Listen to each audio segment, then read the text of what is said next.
Can we participate in cross-EU frequency response mechanisms? Under the EU electricity balancing guidelines, transmission system operators are required to develop platforms that would enable cross-border markets in specified reserve products.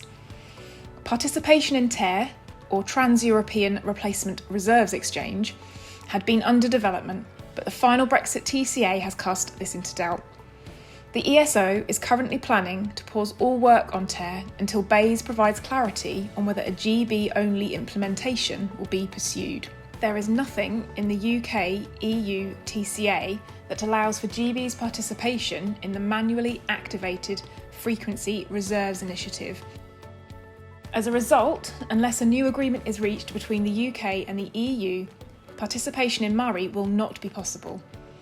Code modifications that sought to implement MARI have now been withdrawn.